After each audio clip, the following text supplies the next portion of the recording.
Hey guys, it's Ron Bass, that's me, with another edition of the Ron Bass Show, your source for inspiration, encouragement, motivation, dry humor. Sometimes Mr. Brent Atterbury. Sometimes it doesn't. Man, I've been doing this dry humor thing all week long. Glad you're here. All week?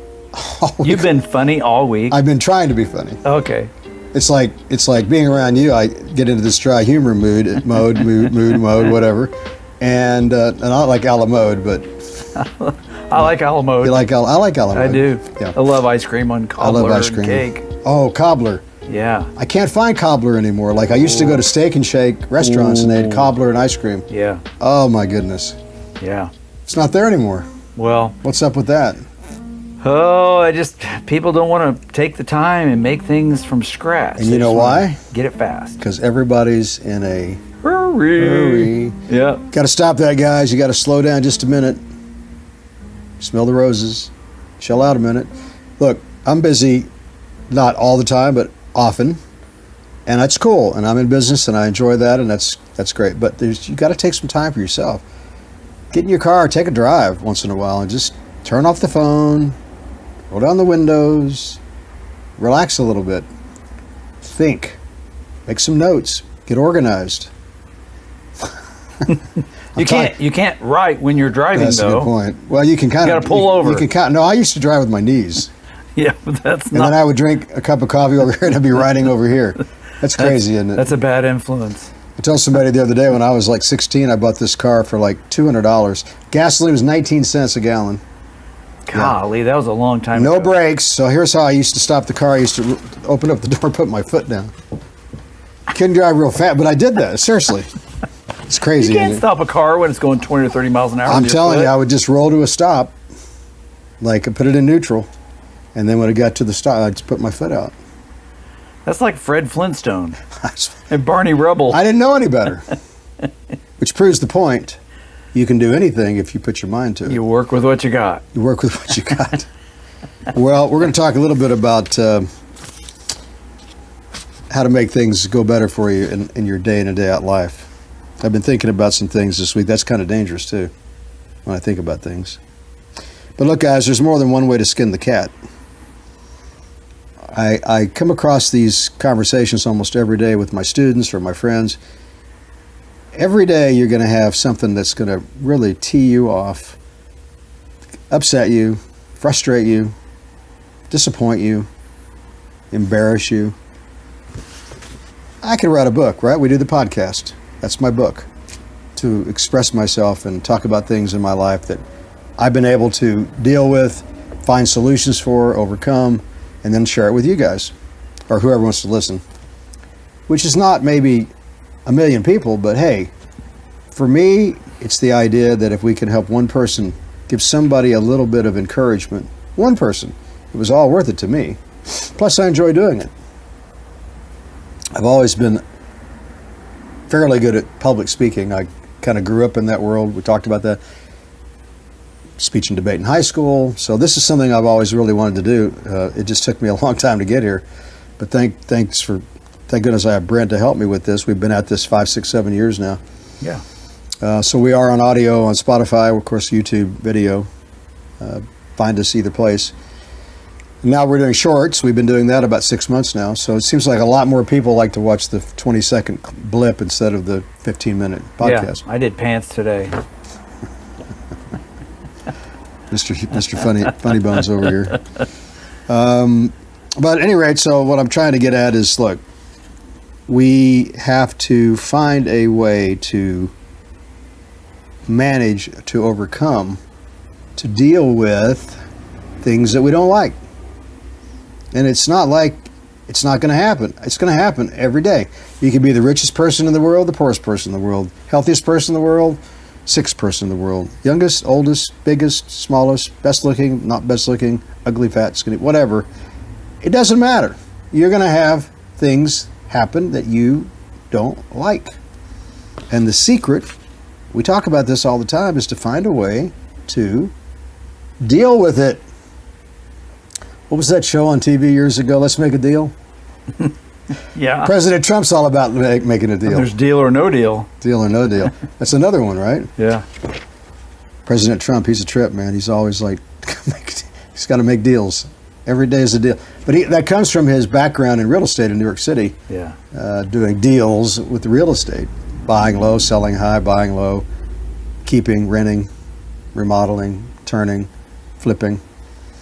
I told you, I think I mentioned it one time last time I was in New York City. I think I was on a bus or I was on an Uber. And I mean, we went from like Manhattan to, I can't remember what the other borough was, but all along the way, man, I'm looking, and we're on this highway, and everything is Trump, Trump, Trump, Trump, Trump, Trump. Like Trump apartments, Trump buildings, Trump, Trump, Trump, Trump, Trump. It's crazy. I don't know how much they own, but it's a lot. And, you know, people are critical of the president. I get it. People love him, people hate him. But the idea that you can take a little bit, which his dad gave him some money when he first started out, and parlay it into billions of dollars worth of net worth is still, in my mind, in my opinion, extremely accomplished. Very impressive. You don't have to like the guy, but you can. And they can. Oh, he went bankrupt. I've been bankrupt twice in my career. But you know, when you're in business a long time, you're going to screw up. It's just part of life because you take a lot of risk when you're in business, and it doesn't always go well. I was watching this interview with Elon Musk, who I guess is the richest guy in the world, or almost. And he was saying that. Let me think. He was at a point where Tesla was on the verge of going out of business. Literally, they were out of money because they weren't selling that many vehicles, and they had a lot of overhead, and they had investors because he had run out of his own money. He invested like a couple $100 million, something crazy, and they were begging the investors to put some more money in, and they didn't know if that was going to happen or not. At the same time that was going on, his space company, SpaceX, they had launched 4 rockets, and they all failed. And he had one left to send up to see if it was going to work. And if that didn't work, that company would have gone kaput. Well, what happened in a period of 3 days? The investors decided to invest a few more $1 million into Tesla, which saved that company. And the 5th rocket that he shot up made it. And about a day later, NASA calls him and gave him his. He won the bid for $1.5 billion to produce product for NASA. So in a period of just a few days, he went from almost being, going into oblivion to at least being able to survive and move forward again. Of course, the rest is history. The guy now, his Tesla company is just remarkable what he's been able to accomplish. And now with gasoline prices, $6 a gallon in California. I just paid $3.50 a gallon. That's a long ways from 19 cents 50 years ago. Wow. That's a long way. It's a long ways. At any rate, to get back on track, what I'm trying to express, well, that's a perfect example, though, guys, of you have to believe in yourself and not give up. And Musk was that guy. I mean, he'd already made one fortune in the technology business. Mm-hmm. I think it was PayPal or something along those lines he'd sold, and him and his brother made a lot of money. But he put all that money into Tesla. But looking back, he went from almost nothing to what he is today. So the key, once again we talk about all the time, guys, just don't give up. It doesn't matter how crazy it gets, it doesn't matter how disappointed, it doesn't matter how tired you are, it doesn't matter how sick you are. You have to keep going. I could write a book about that even in the last few weeks, some stuff that's been going on. But you know what? Because you have gone through a lot of negative experiences, you have a reference. And fortunately for me, I have these references. So when things are going kind of weird or difficult, all I got to do is remind myself, hey, I've been through this before many times, and it's okay. You're going to get through it. You're going to find a solution. Everything's going to get better. So, at any rate, you have to come up with some contingency plans as well. Like, I sit down sometimes when it's quiet, and I'll write down some notes, and I'll say to myself, okay, what's going to happen if I run out of money? What am I going to do? How will things play out? What if I can't pay the rent? What if I can't buy supplies? What if I can't pay my employees? What am I going to do? What's the likelihood of what's going to happen? And I make notes. And then it's like a contingency plan to prepare for the worst case scenario. I'm not saying that that's going to happen maybe in your profession or your life or your business, but I think it's important to come up with ideas like what's the worst case scenario if this doesn't happen and this money doesn't come in and I can't do this and this. what's going to happen? Okay, well, you prepare yourself mentally for the worst case scenario. And guess what? If it doesn't happen, that's great too. But if it does happen, you're not like, oh my God, what am I going to do? Because you've already thought it through. Does that make sense? Yes. You sort of like desensitized yourself to that possibility. I've had to do that a lot. That's probably why I'm a little bit off in the head, maybe. I don't know. Okay, well, let's talk about something else. Let's talk about Stacy Ledbetter. You know who that is? Boy, that name sounds familiar. No. Yeah. She was on Britain's Got Talent. I'd like to talk about Simon Cowell's TV shows, because a lot of times people will come on these, it's like America's Got Talent, Britain's Got Talent, American Idol, that kind of stuff. And they come on there and they look very unassuming. And this gal, I mean, you wouldn't have thought in a million years that she had a voice. But I mean, when she started singing, oh my gosh. It wasn't just like impressive, it was like over the top impressive.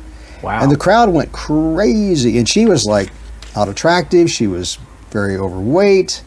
She didn't look the part, which is the point I'm trying to make. You can't judge the book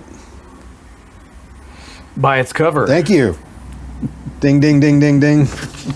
But anyway, she went on to, she's gonna have a music career now. And they asked her, why didn't you already have something going for yourself? She said, well, nobody gave me a chance. So you just don't know, guys. You may be doing something right now that's super impressive and nobody's paying attention. That doesn't mean that you are not already successful. It's just that the world hasn't caught up with you yet. They just haven't caught up with you. Does that make sense? Mm-hmm. So, once again, before I get out of here and turn it over to Mr. Humor over here, stay the course. Don't give up. I don't care what you're working on, whatever idea it is, whatever goal it is. It's nobody's business but your business. And nobody needs to know what's going on. They're going to find out anyway. If you're on a big weight loss program, sooner or later they're going to say, are you losing weight? Or is that a new car? Or did you buy a new house? I mean, in other words, whatever it is, they're going to figure it out anyway. And you don't have to say anything to anybody. Just don't give up on yourself. That's the bottom line. That's the message I want to get across today. What say you, sir? Well, it looks like my internet went down, so I'm going to go off of memory. Ooh, but that's there is a story in the UK where they have this event where you carry your wife or someone else or some other person's wife in a race that goes up this hill and down a hill, and whoever is like in the top 2 or 3 qualifies to go to the National Carry Your Wife race in July in Finland. You're talking about like throw her over your shoulder? Yes, they said you can do it however you want. Maybe like a fireman's carry. Yeah, you could do the fireman's carry. They could ride on your shoulders. I mean, there's a lot of ways you got to carry them. And if you're wanting to enter that race, especially the national race, it's in Finland in July this year. So if you want to carry your wife or someone else's wife, I don't know that it'd be good to carry someone else's wife, but that probably wouldn't work out too good. No. So, and today here in the United States, it's National Tax Day. Ooh, we don't like that. Boo. But it's also National Laundry Day. Ooh. Why would you celebrate laundry? Don't know. It's kind of interesting. And it's National Banana Day. Oh, we like bananas. I know you like bananas. Yeah. You are bananas. I got some. I'm a little bananas. I was telling Ron earlier before the podcast, he posted a picture on Facebook, and I have never seen a picture like this before in my life. And he is working out, and he's boxing with his tie and shirt and tie on, which I have never seen a picture like that in my life. I'm a little bananas. I called him the sharp-dressed boxer man. Yeah. Oh, well, I don't want to be ordinary. No, I'm definitely it not was a picture that. I took a double take at. Yeah. Is that all you got? Well, that's all I got today. Man, well, we've probably bored everybody enough, huh? So we'll get out of here. But before we do, just remember, if you don't give up, which they better not, sooner or later, the stars, they're going to line up, and you are going to be so much better off for it. But until that time comes, and even after that time comes, just remember the most important thing every day, all day long, is to always be positive.